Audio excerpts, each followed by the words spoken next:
আমাদের সমাজেও এখন চাঁদাবাজি আছে না নাই বলেন? খুন খারাপি আছে না নাই? সামাজিক অনাচার। তিনি যখন যুবক, মক্কায় এক ইয়ামানি লোক ব্যবসা করতে এসে তার প্রোডাক্ট বিক্রি করার পরে, আস ইবনে ওয়াইল নামে এক লোকের কাছে বিক্রি করার পরে যখন দাম চাইতে গেল, আস বলে, আরে বেটা আমরা মক্কার সন্তান, আমরা দাম দিব না। তো সে ভাবলো হয়তো আমার সাথে ঠাট্টা করেছে, হজের মৌসুম যাক, বেচাকেনা শেষ করে যাওয়ার পথে দামটা নিয়ে যাব। সে ফেরার দিন আবার গেল যে আমার তো জিনিসের দামটা আপনি দিলেন না। সে বলে, আমরা এই ভূখণ্ডের মালিক, আমরা দাম দেই না, এটা তো বড় জুলুম।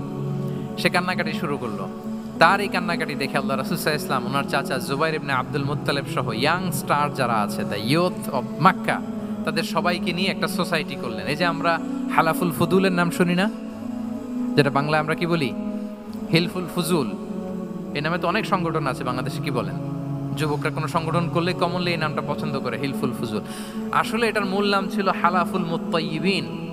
তিব মানে হচ্ছে রং।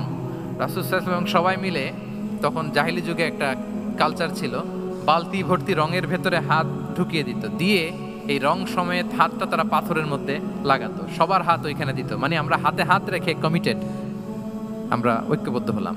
সেখান থেকে হয়েছে হালাফুল মুত্তাইয়িবিন থেকে হালাফুল ফুদুল। ওনারা বলল যে না, আমরা সবাই থাকবো মাআল মাজলুমি দিদ্দা যালিম, আমরা মজলুমের পক্ষে থাকবো, জালিমের বিপক্ষে থাকবো।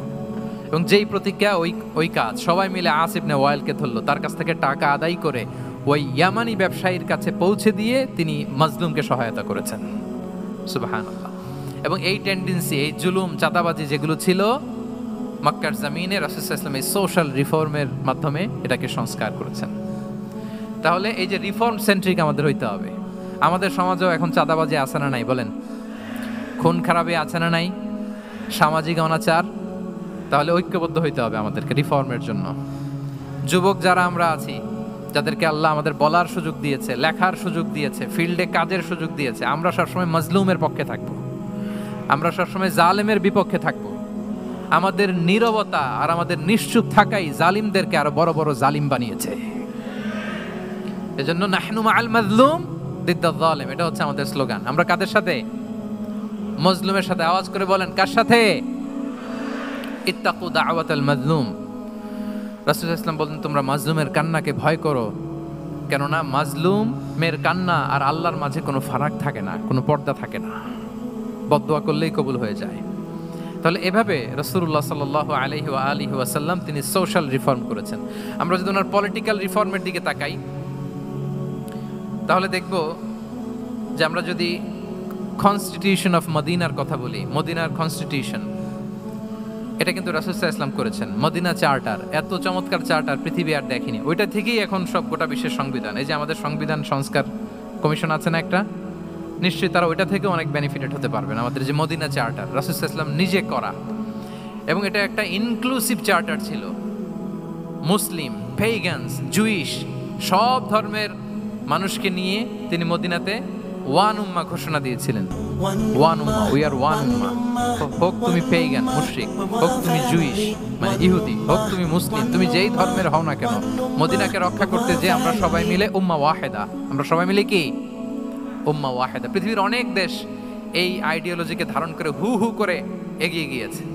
মালয়েশিয়াতে 3টা রেস, আমি তো প্রায় এক যুগ ওখানে, আমার 2টা ডিগ্রি ওখান থেকে, মাস্টার্স পিএইচডি।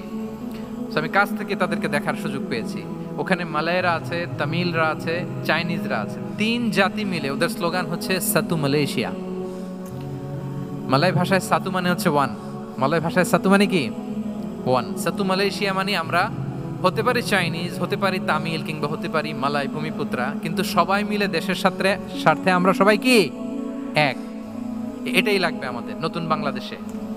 জুলাই আপরাইজিং এর পরে আমাদের এই ঐক্যবদ্ধ থাকার বাংলাদেশ আমরা চাই কি চাই না বলেন? সাম্রাজ্যবাদকে রুখে দিতে, যে কোনো ষড়যন্ত্রকে রুখে দিতে ঐক্যবদ্ধ থাকার কোনো বিকল্প নাই, ঠিক কিনা বলেন? ঐক্যবদ্ধ থাকতে হবে আমাদেরকে, যেটা রাসূলুল্লাহ সাল্লাল্লাহু আলাইহি ওয়া আলিহি ওয়াসাল্লাম মদিনা চার্টারে আমাদেরকে শিখিয়েছেন যে আমরা ওয়ান উম্মাহ। তাহলে খারাপ নাম দেখলে চেঞ্জ করতেন, সমাজে খারাপ কিছু দেখলে সংঘবদ্ধ হয়ে তার বিরুদ্ধে দাঁড়াতেন। পলিটিক্যাল রিফর্ম করেছেন ওয়ান উম্মাহ গঠনের মধ্য দিয়ে। ফিনান্সিয়াল রিফর্ম যদি বলি, শুধু financial reforms by prophet Muhammad peace be upon him, এটা নিয়ে লম্বা কথা বলা যেতে পারে।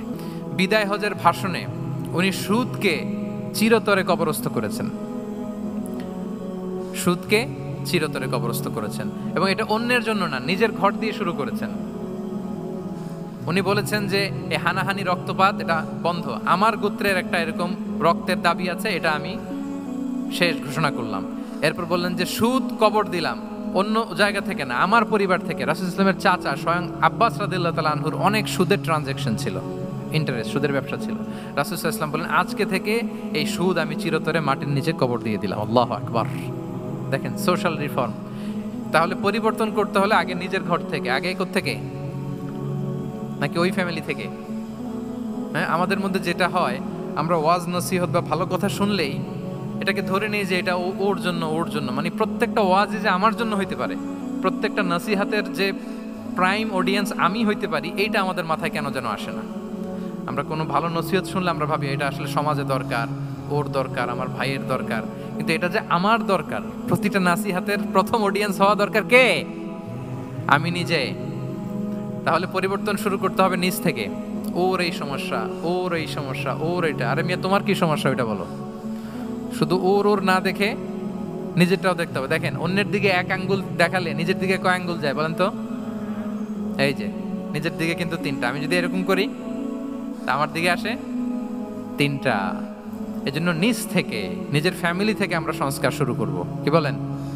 ওমরে ফারুক রাদিয়াল্লাহু তাআলা আনহু যখন ফ্যামিলি মিটিংয়ে বসতেন, উনি ওনার সন্তানদেরকে বলতেন, শোনো, তোমরা খলিফাতুল মুসলিমিন, আমিরুল মুমিনিনের সন্তান।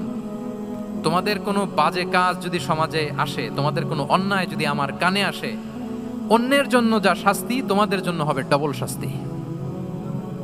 ওমরে ফারুক সন্তানদেরকে বলতেন, তোমরা যদি কোনো ভুল করো, একটা যদি হদ কায়েম করা লাগে এমন অন্যায় যদি করো, একটা হচ্ছে আল্লাহর দেয়া হদ, আর একটা হবে আমি উমরের দেয়া হদ।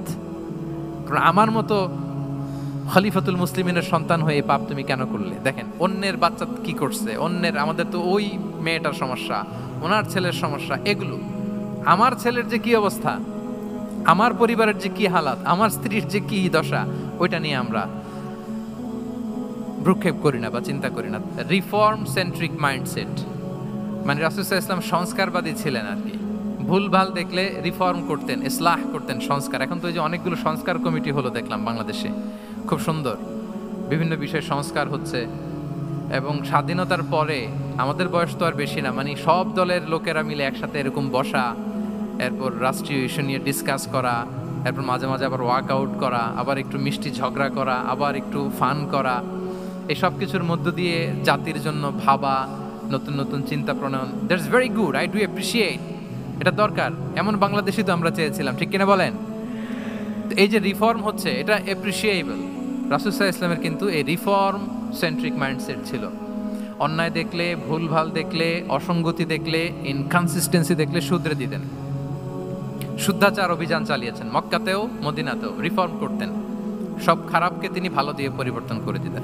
রাসূল সাল্লাল্লাহু আলাইহি ওয়াসাল্লামের একটা আদত বা হ্যাবিট ছিল, তিনি কোনো ব্যক্তির বা কোনো স্থানের কোনো বাজে নাম বা খারাপ নাম দেখলে ওটা ভালো নামে চেঞ্জ করে দিতেন। মক্কা থেকে মদিনায় হিজরতের আগে মদিনার নাম ছিল ইয়াসরিব। কি ছিল? ইয়াসরিব মানে হচ্ছে প্রতিশোধ বা নিন্দা বা ক্ষোভ বা ভর্ৎসনা, সবগুলোই খুব বাজে মিনিং ডিনোট করে। রাসূল সাল্লাল্লাহু বললেন, আমি যেই শহরে হিজরত করব এই শহরের নাম ক্ষোভ, এই শহরের নাম হিংসা, এটা হইতে পারে? বলেন। রাহমাতাল লিল আলামিন, হ্যাঁ, mercy and peace for the entire universe করে যাকে আল্লাহ পাঠিয়েছেন, উনি যেই শহরে থাকবেন ওই শহরের নাম প্রতিশোধের শহর, এটা হবে? উনি শহরের নাম চেঞ্জ করে দিলেন। উনি শহরের নাম দিলেন মদিনাতুন নবী। কি দিলেন? মদিনাতুন নবী, অথবা তওবা, তয়্যিবা, চেঞ্জ করে দিলেন, পরিবর্তন করে দিলেন। এক এলাকায় যে বিষ্ণু ইসলাম দেখলেন যে গাছপালা হয় না, উনি বললেন মাসমু হাযিহিল আরদ, এই জায়গার নাম কি? সবাই বলে ইসমুহা গাদেরা। গাদেরা মানে হচ্ছে মাকান লা নাবাতা ফিহি ওয়ালা শাজার, এমন জায়গা যেখানে ঘাস লতাপাতা কিছুই জন্মায় না। রাসূল সাল্লাল্লাহু আলাইহি ওয়াসাল্লাম বললেন, এই জন্যই তো ঘাস জন্মায় না, নাম তো রাখছো খুব বাজে একটা নাম। রাসূল সাল্লাল্লাহু আলাইহি ওয়াসাল্লাম বললেন, আজ থেকে এলাকার নাম গাদেরা নয়, এলাকার নাম আজকে থেকে খাদেরা। কি নাম? খাদেরা মানে কি বলেন? সবুজ, গ্রিন, এভারগ্রিন, সবুজ শ্যামল। এবং রাসূল সাল্লাল্লাহু আলাইহি ওয়াসাল্লাম যখন গ্রিন ল্যান্ড নাম দিয়ে দিলেন, এরপর থেকে সবুজ শ্যামল করে আল্লাহ জায়গাটাকে বরকতময় করে দিলেন। Changing names. এক সুন্দরী নারীকে বললেন মাসমুকি, কি নাম? বলে আসিয়া। আসিয়া মানে অবাধ্য। রাসূল ইসলাম বললেন তুমি এত সুন্দরী, you are a beautiful lady, আর কি বাজে একটা নাম রেখেছো আসিয়া। তুমি আসিয়া কেন হবে? আজকে থেকে তোমার নাম জামিলা, মানে তুমি সুন্দরী, রূপবতী। সুবহানাল্লাহ, সুন্দর একটা নাম দিয়ে দিলেন। এক সাহাবীর নাম ছিল হাজান। হাজান মানে রাফ এন্ড টাফ, রুক্ষ। রাসূল ইসলাম বললেন না, হাজান না, তোমার নাম আজকে থেকে সাহাল। কি নাম? সাহাল। সাহাল মানে সহজ। উনি বলেন যেদিন থেকে সাহাল রাখছি এর আগ পর্যন্ত নাকি ওনার অসুস্থতা, রোগ বালাই একটার পর একটা লেগেই থাকতো। যেদিন থেকে সাহাল, ওই দিন থেকে উনি বলেন যে আল্লাহ তাআলা নবীর এই নাম চেঞ্জ করে দেওয়ার বারাকায় আমার পুরো জীবনের সব কাজকে আল্লাহ তাআলা সহজ করে দিয়েছে। তাহলে রিফর্ম সেন্ট্রিক মাইন্ডসেট, আমরাও খারাপ কিছু দেখলে ভালো দিয়ে পরিবর্তন করব, কি বলেন? ইনশাআল্লাহ বলেন সবাই। তাহলে সম্মানিত সুধী মণ্ডলী, আমরা পরিবর্তন শুরু করব কোত্থেকে? অন্যের বাড়িঘর থেকে নাকি? হ্যাঁ, কোত্থেকে? নিজ থেকে। আল্লাহ তাআলা আমাদেরকে তৌফিক দান করুন।